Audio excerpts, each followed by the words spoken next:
Olúfúnkẹ́ ló ṣọjọ́ ìbí o. ẹ jẹ́ a bá jó, ẹ jẹ́ a bá yọ̀, Olúfúnkẹ́ ó kú oríire. MC Blessing àmúdébí alára àgbà ìdá èmi ní pèdèpèdè tó pèdè tán tó tún ní kélédé ọwọ́ àfẹ́dé tí ẹ̀ sọ́bẹ̀ elébété àsọ̀bọ̀yọ̀ kéènì mi ọmọ oníkéere aláàjà Fàlílà àtàbẹ̀ní ń kọ́rí tí ń bẹ nílé ní àbóròde Olúfúnkẹ́ ọmọ dábírí gbéra ńlẹ̀ òdìdé ọjọ́ òbí rẹ̀ pé àwa bá ọyìn bàbá òkè gbogbo ọjọ́ kejì nínú oṣù kẹjọ ọdún ńlá àyájọ́ ọjọ́ òbí rẹ̀ tọdún èyí pé bá ọ láyé máa dúpẹ́ lọ́wọ́ àláòrà aláàjà Fàlílàt aya aláàjì Aliu afárí ogun máa dúpẹ́ lọ́wọ́ ẹlẹ́dàá rẹ̀ ọ̀pọ̀ lẹ́jọ́ ṣe kéékèèké tí wọn ò sí láyé mọ́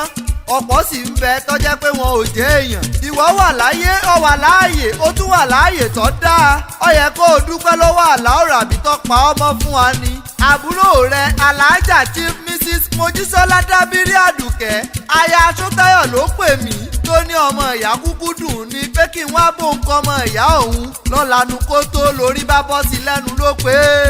ọmọ ìyá dùn ní, ọmọ ìyá dùn ní o,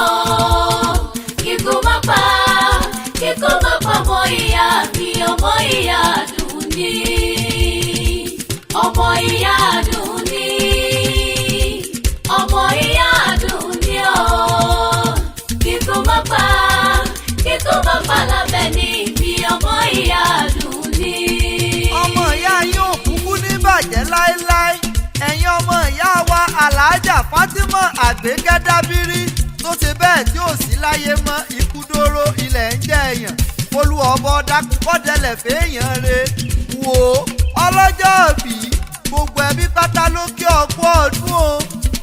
màmá accountant Yusuf màmá Abdulsaid aláṣẹ Excel College yeye Mariam ní US máa wọlé máa rọra màmá Alimat yeye Sofiat àwọn ọmọ náà ò ní sánkú mọ́ lójú yára kọ́ sàmì ẹ̀ àwọn ọmọ rẹ̀ ń kọ́rí wọn ò gbẹ̀yìn rárá látòrí Idris Kamilat Khalid Aisha Zainat gbogbo wọn ló gbé ọ dáadáa wọn á yanjú lójú ẹ̀mí rẹ ikú ọ̀wá ní já wọn gbà lọ́wọ́ rẹ lágbára lọ́wọ́ bàbá òkè tó fi dórí Adijat Hafiz Rihanat gbogbo wọn pátá ló ní kẹ́ẹ̀pẹ́ láyé o Àbẹ̀ní ọlọ́jọ́ bí o Ìkòyí gan ni wọ́n kìran bàbá tó bí ọlọ́mọ Ìkòyí ẹ̀sọ́ ọmọ àgbọ̀n yùn ọmọ àgbọ̀n tí ò rí kúsá kí ni kú ó fìran bàbá rẹ̀ ṣe gan ọmọ àgbọ̀n tí béèrè ìjà ọmọ gbọ̀nyìn ọmọ gbọ̀nyìn ọmọ gbọ̀ngbọ̀n tó dì mẹ́sí lẹ́yìn ẹsẹ̀ tí ò jẹ́ sí Oníkòyí ó lè jẹ́po kò jẹ́ sí Oníkòyí ó lè yẹ̀nà ọmọ sírò ń togun gbàrò ń togun jìgàn ń tọ́dẹ dùgbẹ́dùgbẹ́ làárù kọ́ aláìgbọràn nílé bàbá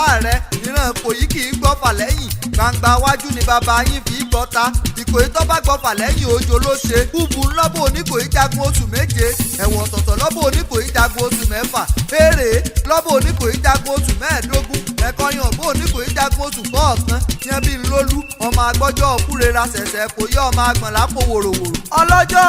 Àwórì gan níṣẹ́lẹ̀ àwọn olólùfẹ́ rẹ̀ Alhaji Aliu afárí ogun Àwórì òsò àkẹ́sán ọmọ ọlọ́kọ̀ tó ní sẹ́rí ọmọ wájú ọlọ́kọ̀ ní ti ṣòwò ẹ̀yìn ọlọ́kọ̀ tí í ṣèjìgbà lẹ̀kẹ̀ ògèdègèdè ọlọ́kọ̀ tí í tàn yẹbẹyẹbẹ kájú omi ẹ̀yin lọmọ káfọ́páwà káfàjẹ̀wà káwá mú gèdègèdè ọwọ́ wa kọ̀délé ìṣẹ̀rí ọlọ́fin bàbá tó bí ọlọ́mọ gangan wò ó aláàjà Fàlílà Àbẹ̀ní Olúfúnkẹ́ ọmọ Dábírí mọ̀ gbóhùn ẹnu mi ó ti sọdún èyí ná orí ajẹ́kọ̀ ọpẹ́ nílé ayé kánrin kéṣe àbúrò rẹ ọmọ ìyá rẹ ọmọ bàbá rẹ aláàjà Chief Mrs Mojísọ́lá Dábírí aya Sótáyọ̀ ló pé àṣèyí ṣàmọ́dún orí ajẹ́kọ̀ ṣe tẹ̀mí.